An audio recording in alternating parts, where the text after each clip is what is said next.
Hello students, आइए देखते हैं चैप्टर 8 का एक नई टॉपिक। चौथा टॉपिक है चैप्टर 8 का, जिसे कैंसर कहते हैं।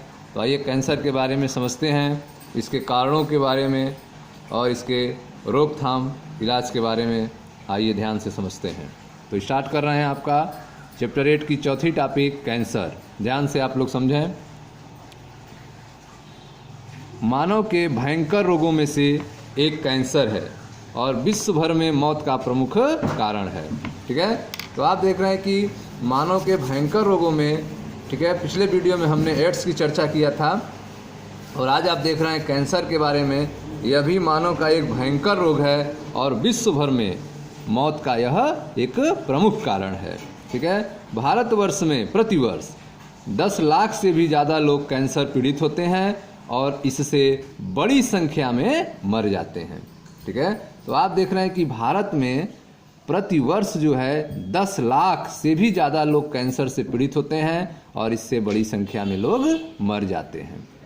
ठीक है, कैंसर होने की क्रियाविधि अथवा कोशिकाओं का कैंसर जनी रूपांतरण, ठीक है, कैंसर होने की क्रियाविधि और कोशिकाओं का कैंसर जनी रूपांतरण, इसका उपचार और नियंत्रण जैविकी और आयुर्विज्ञान में गहन अनुसंधान का विषय है। ठीक है, तो आप देख रहे हैं कि जैविकी और आयुर्विज्ञान में यह एक गहन रिसर्च का सब्जेक्ट है, रिसर्च का विषय है कि कैंसर होने की क्रियाविधि क्या है, कोशिकाओं का कैंसर जनी रूपांतरण कैसे होता है और इनका उपचार और नियंत्रण कैसे किया जा सकता है। यह जैविकी और आयुर्विज्ञान में गहन अनुसंधान का विषय है। ठीक है, तो आइए कुछ समझते हैं कैंसर के बारे में। हमारे शरीर में कोशिका वृद्धि और विभेदन अत्यधिक नियंत्रित और नियमित होता है। ठीक है, हमारे शरीर में कोशिका की जो वृद्धि है, ठीक है, कोशिका जो डिवाइड होती है, अपनी संख्या को बढ़ाती है और उसमें जो विभेदन होता है जिससे ऊतक का निर्माण होता है, वह एक कंट्रोल्ड प्रक्रिया है, नियंत्रित और नियमित प्रक्रिया होती है। ठीक है, लेकिन कैंसर कोशिकाओं में ये नियामक क्रियाविधियां टूट जाती हैं।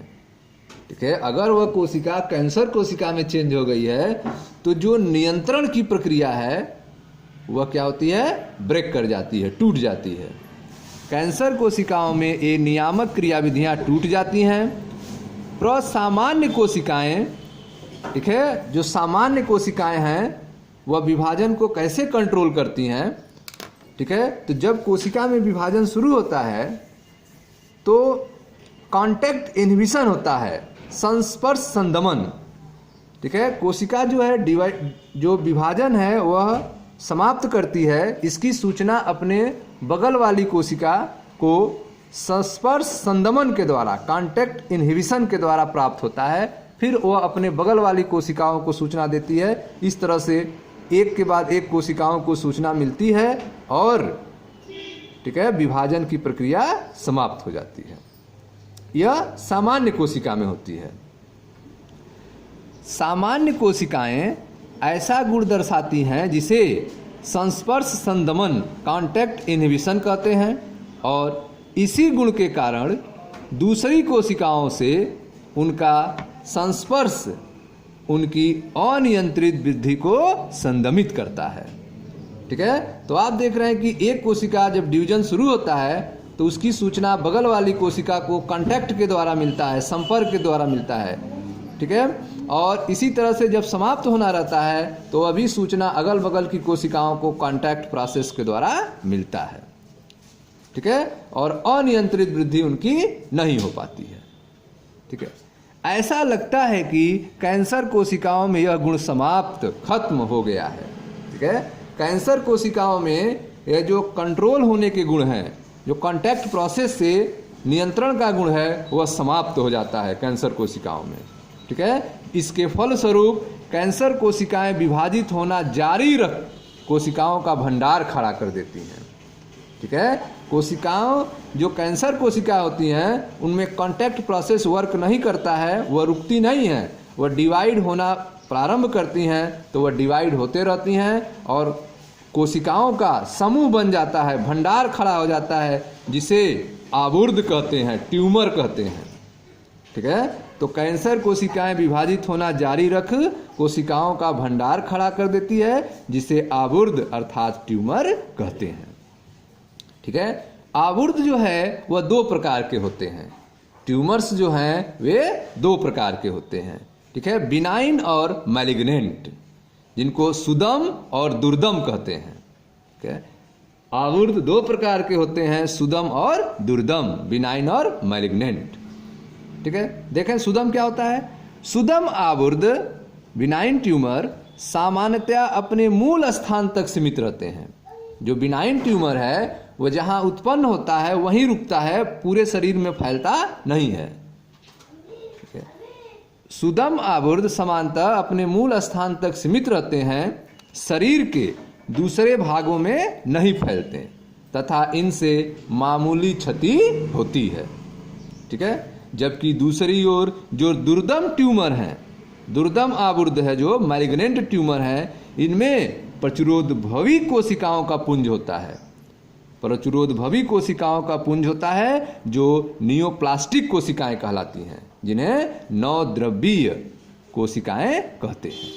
ये बहुत तेजी से बढ़ती हैं और आसपास के सामान्य ऊतकों पर हमला करके उन्हें क्षति पहुंचाती हैं। ठीक है, तो आप देख रहे हैं कि मैलिग्नेंट ट्यूमर में प्रचुरोद्भवी कोशिकाओं का पुंज होता है जो नवद्रव्यीय कोशिकाएं कहलाती हैं, और ये कोशिकाएं बहुत तेजी से बढ़ती हैं और आसपास के सामान्य ऊतकों पर हमला करके उन्हें क्षति पहुंचाती हैं। ठीक है, ट्यूमर कोशिकाएं, आवर्ध कोशिकाएं सक्रियता से विभाजित और वर्धित होती हैं।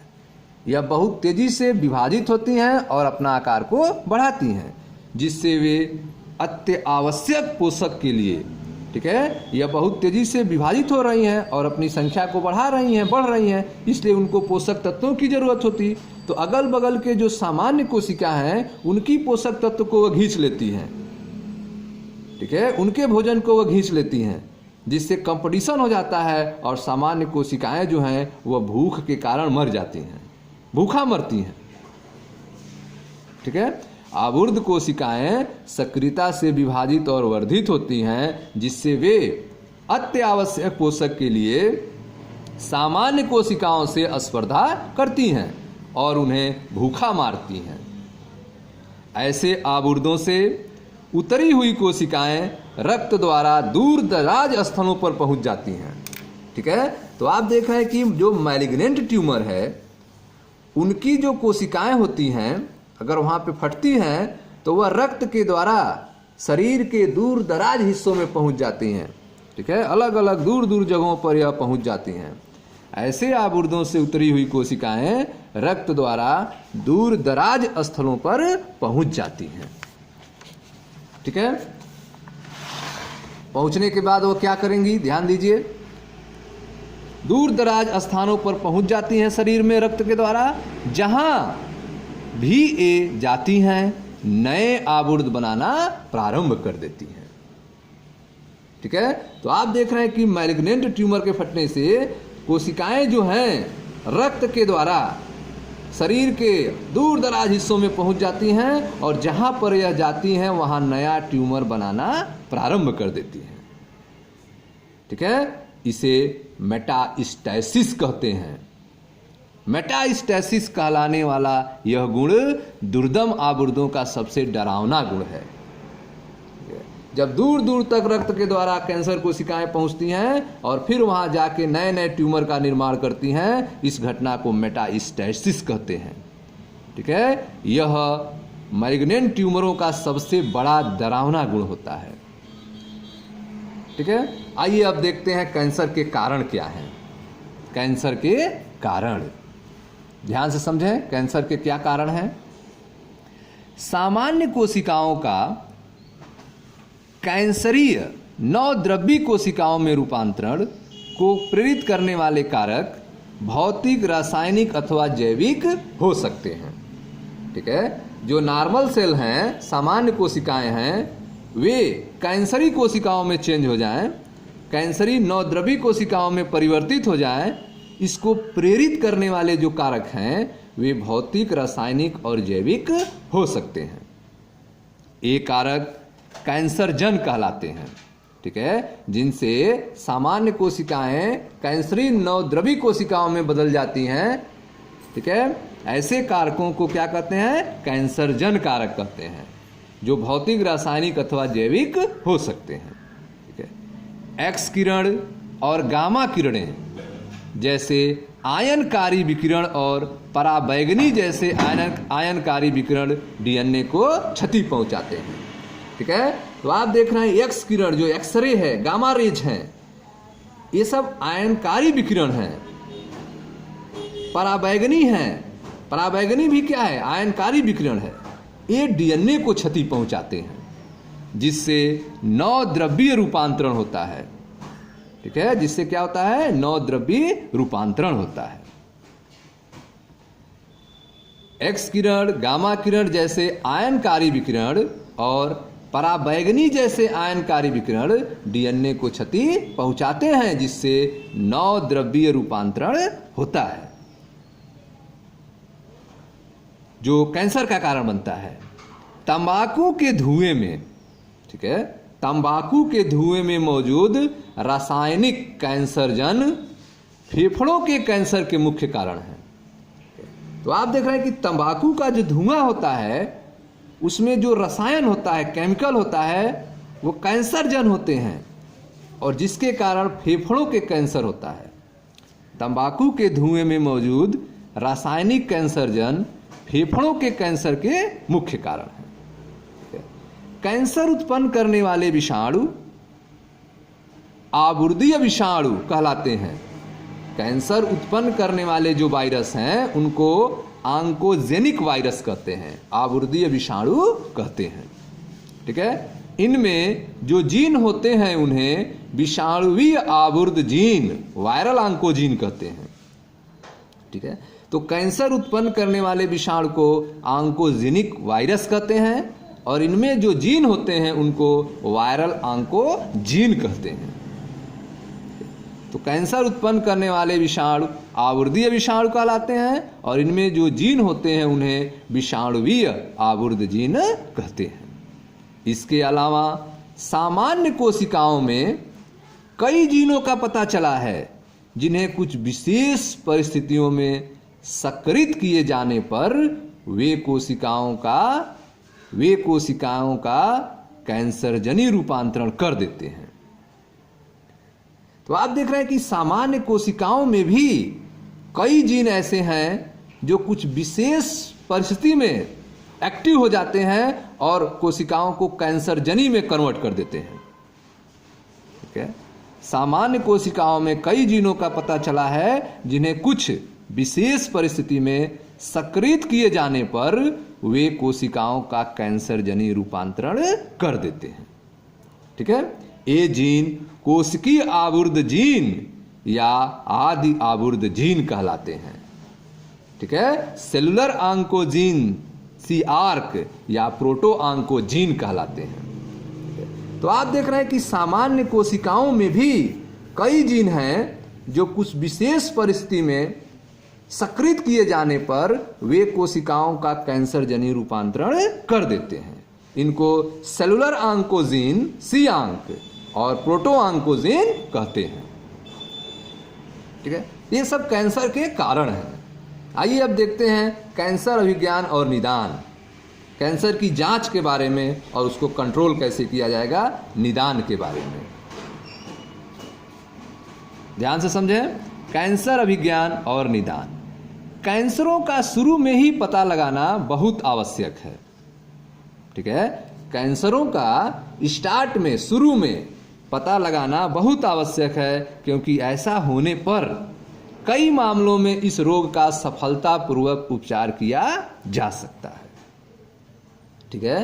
कैंसर अगर शुरू में पता चल जाए तो कई मामलों में इसका सफलतापूर्वक उपचार किया जा सकता है, ठीक है। तो इसको हम कैसे पता चलेगा हमें प्रारंभ में? इसके लिए हमें अपनी बॉडी का चेकअप कराते रहना चाहिए, ठीक है, समय समय पर, ठीक है। अपना स्वास्थ्य परीक्षण कराते रहना चाहिए, जिससे आपको पता चल जाएगा प्रारंभ में ही, और आप उसका सफलतापूर्वक इलाज करा सकते हैं। ठीक है, कैंसरों का शुरू में ही पता लगाना बहुत ही आवश्यक है, क्योंकि ऐसा होने पर कई मामलों में इस रोग का सफलतापूर्वक उपचार किया जा सकता है।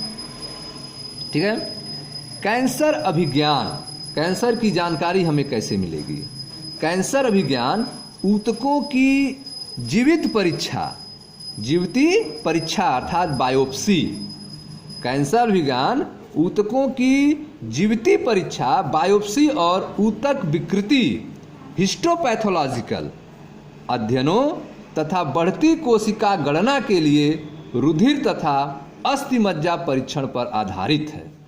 ठीक है, कैंसर की जो जांच है वह ऊतकों की जीवित परीक्षा अर्थात बायोप्सी पर और ऊतक विकृति अर्थात हिस्टोपैथोलॉजिकल अध्ययनों तथा बढ़ती कोशिका गणना के लिए रुधिर तथा अस्थिमज्जा परीक्षण, बोन मैरो टेस्ट, अस्थिमज्जा परीक्षण पर आधारित है, जैसा कि अधिश्वेत रक्तता ल्यूकीमिया के मामले में होता है। ठीक है, तो ल्यूकीमिया के मामले में बोन मैरो टेस्ट होता है। ठीक है, इसके अलावा जो कैंसर्स हैं उनमें बायोप्सी की जाती है, उनके ऊतक विकृत को देखा जाता है, हिस्टोपैथोलॉजिकल अध्ययन किए जाते हैं, जिसके आधार पर कोशिका को कैंसर जनित घोषित किया जाता है।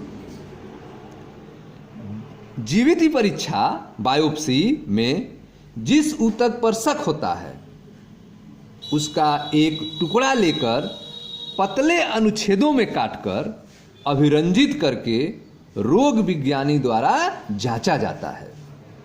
ठीक है, बायोप्सी में क्या होता है, जिस ऊतक पर कैंसर जन होने का शक होता है उसका एक टुकड़ा लेते हैं और उसके पतले अनुच्छेद में काटकर अभिरंजित करके रोग विज्ञानी जो पैथोलॉजिस्ट होते हैं वे उसकी जांच करते हैं और अपना रिपोर्ट देते हैं। ठीक है, आंतरिक अंग जो हैं उनमें कैसे पता लगाते हैं कैंसर को? आंतरिक अंगों के कैंसर का पता लगाने के लिए विकिरण चित्रण, रेडियोग्राफी, एक्स किरणों का प्रयोग, अभिकलित tomography, CT scan, CT computed tomography और चुंबकीय अनुनादी imaging MRI, magnetic resonance imaging जैसी तकनीकें बहुत उपयोगी हैं।